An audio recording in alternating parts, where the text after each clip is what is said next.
anybody here who does not like to be criticized?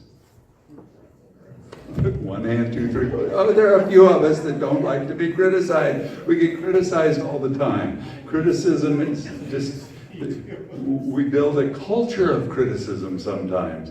And it amazes me. And you know where we perfect our skills of criticism, I think?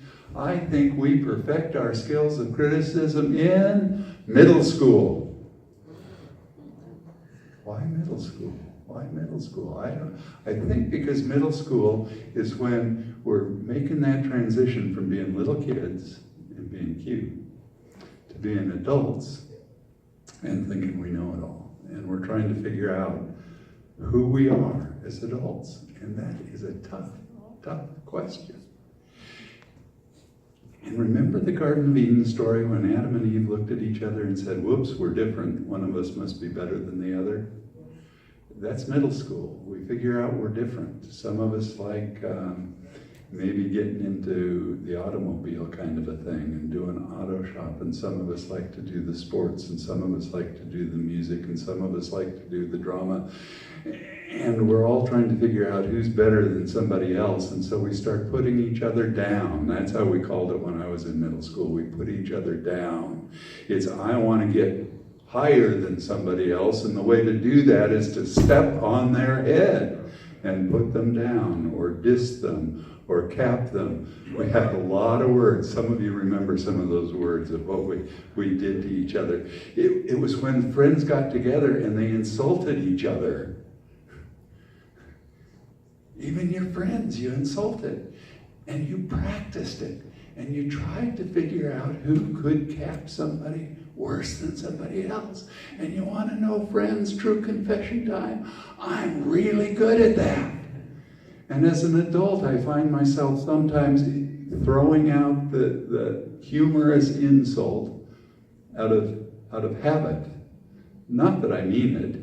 It's just that in middle school I learned to do it so well I like to show off my skill.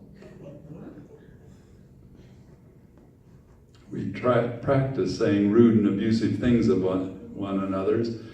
When my family moved from Vancouver, Washington to Bellevue, Washington, it was a huge culture shock for me. And one of the insults that the kids in Bellevue used was to call somebody a farmer.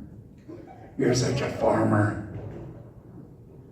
I think it came from the fact that an awful lot of those kids came from the Midwest, and their families were struggling with having gone from an agricultural life as a family to becoming Boeing engineers.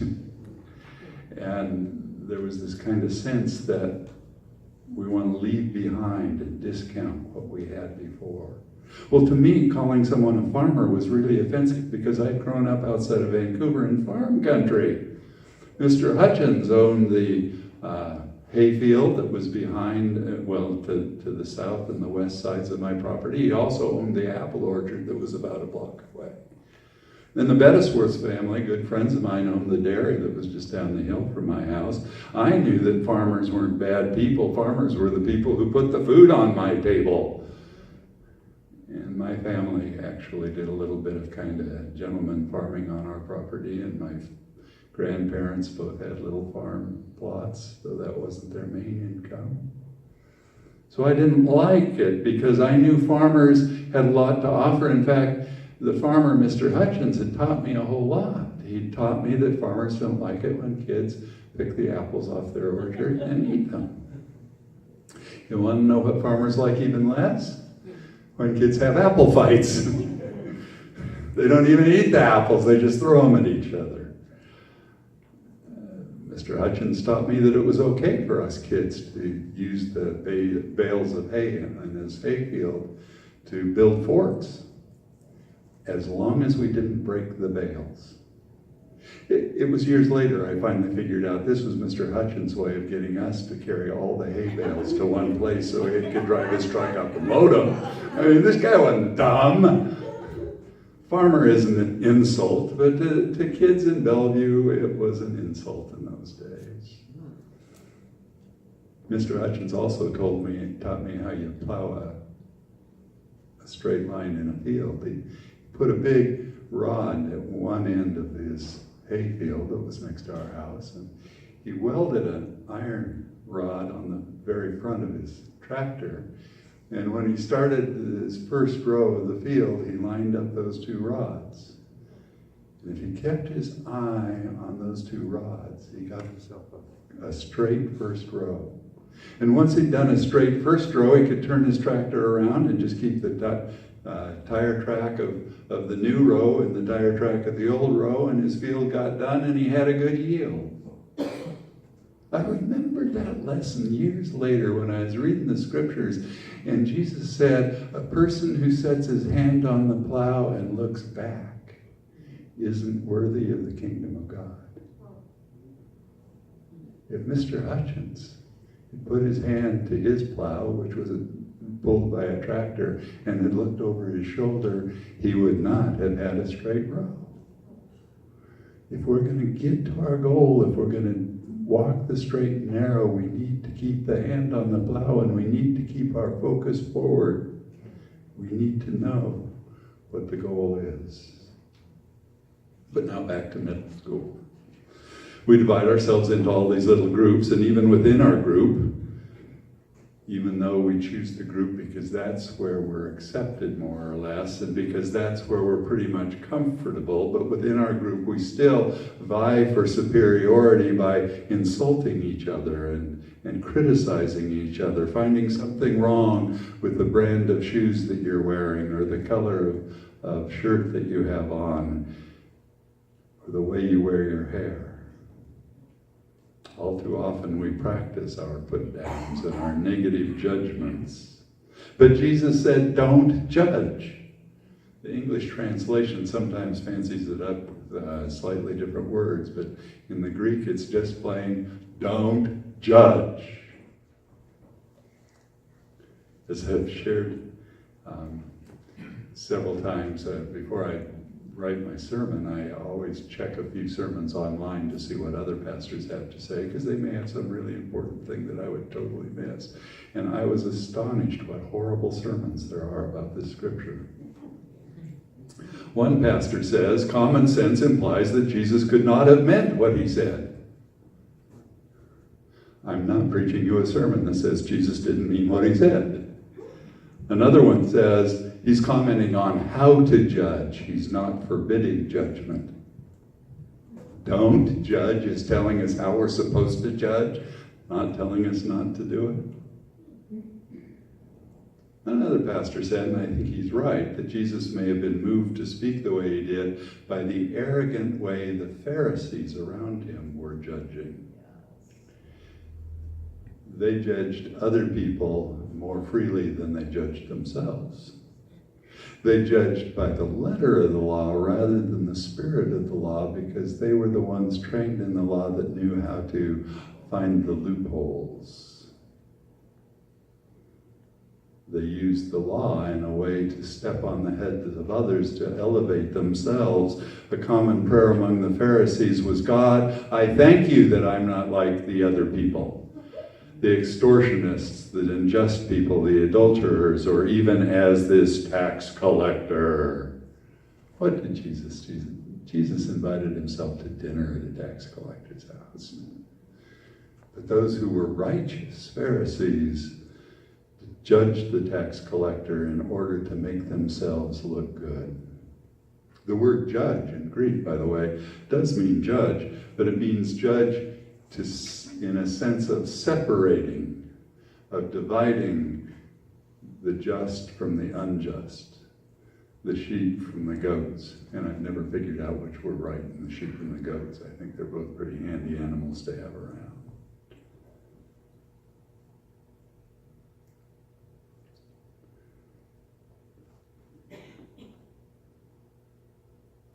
So when Jesus says don't judge, Jesus is in a sense saying don't divide yourselves. Don't separate yourselves from one another. You see, I think Jesus really accepted this notion that we find all through the Hebrew scriptures, that everybody really messes up in their lives. And to pretend that you don't and somebody else does is creating a false separation, a false hierarchy. It's making yourself look better when in reality you are the same as the person that you're criticizing. As a matter of fact, it's often observed that we criticize in other people the faults that we see in ourselves. And that makes it really scary when Jesus says, don't judge others, because the judgment that you issue on them will be the judgment that comes on you. Because if we're criticizing them for the things that we think we do wrong, we're in trouble.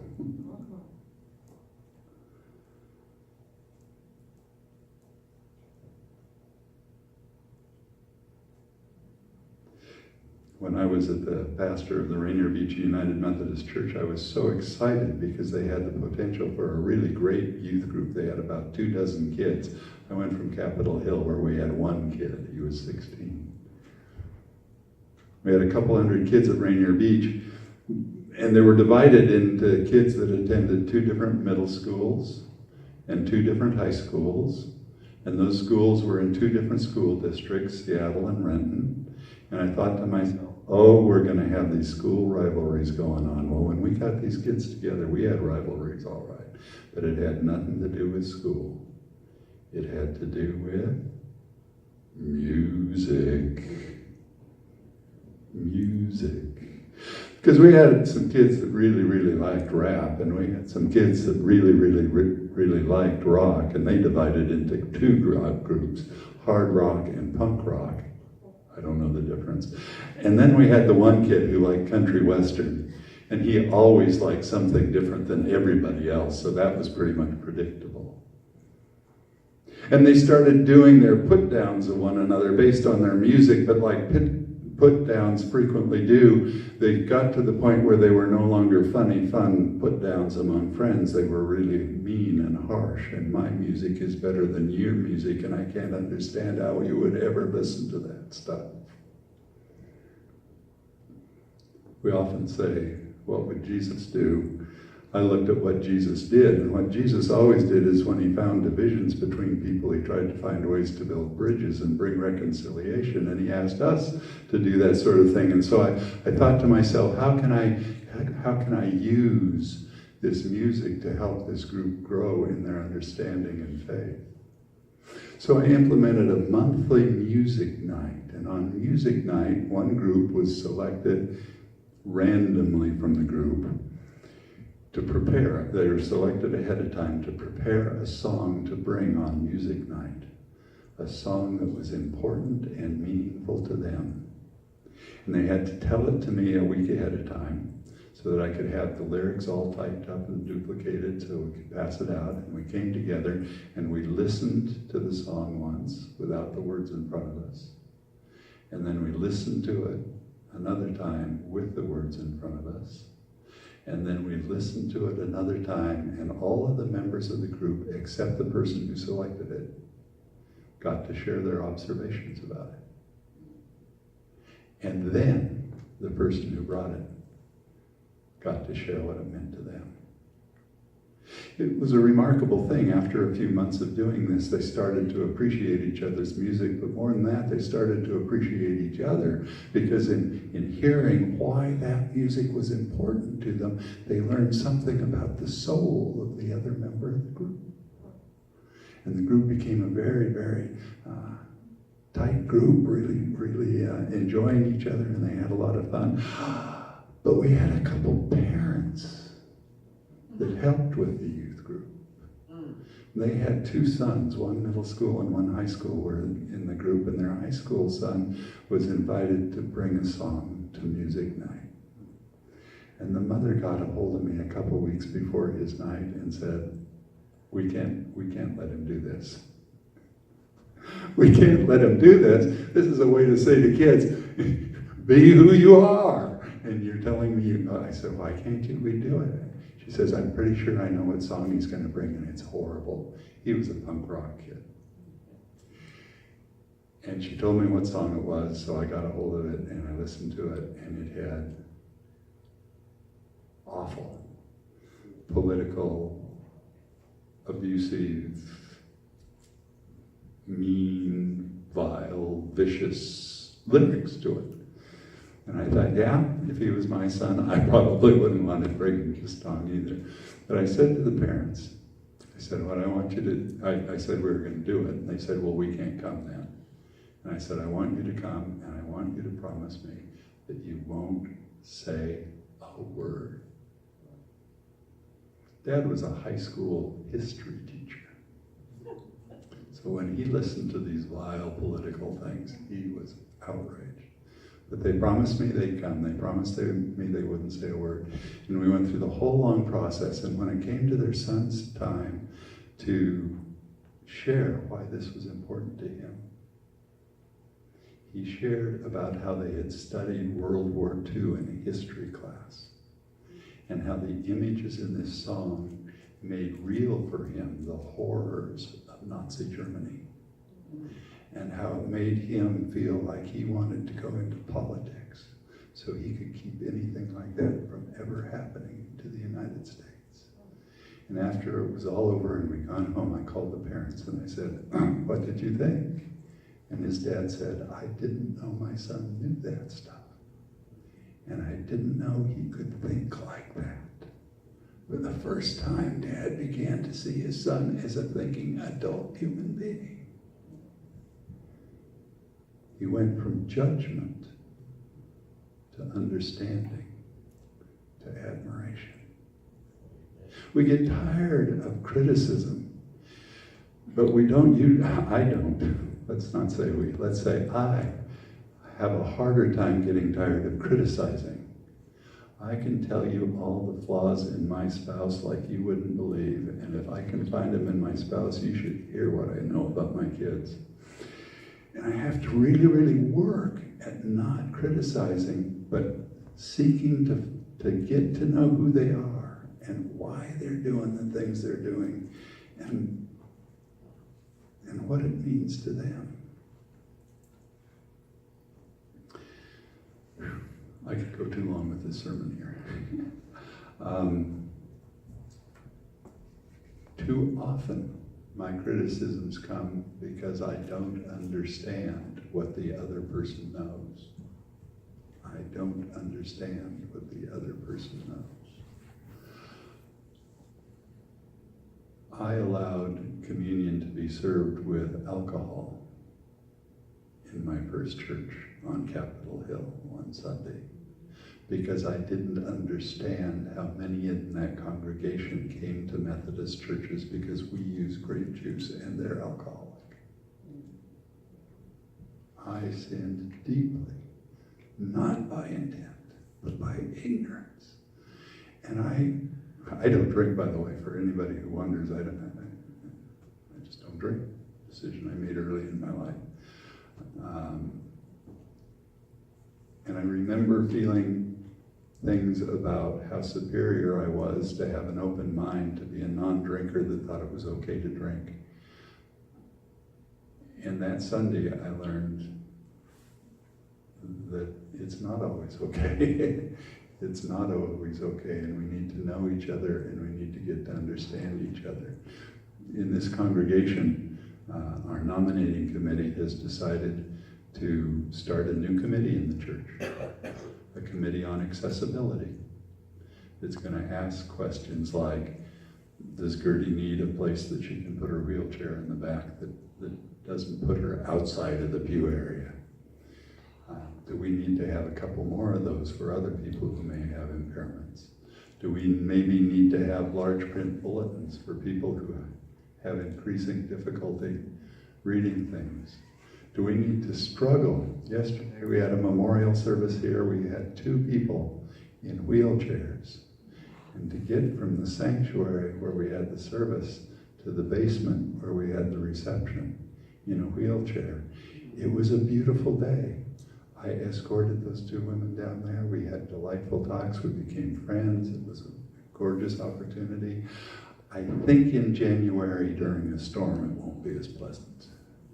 What can we do? I don't know. I don't have an easy answer to that. But when Jesus says don't judge, Jesus is saying don't feel superior. Don't separate yourself off thinking you're inherently different. Take time to know the people, to understand the people, and to love the people. Folks like to ask, what would Jesus do? I ask, what did Jesus do? What did Jesus do when his opportunity for judgment came? And I see him hanging on a cross, and I hear him talking to a thief who has just confessed that his punishment is a just punishment. And I hear Jesus offering that thief paradise.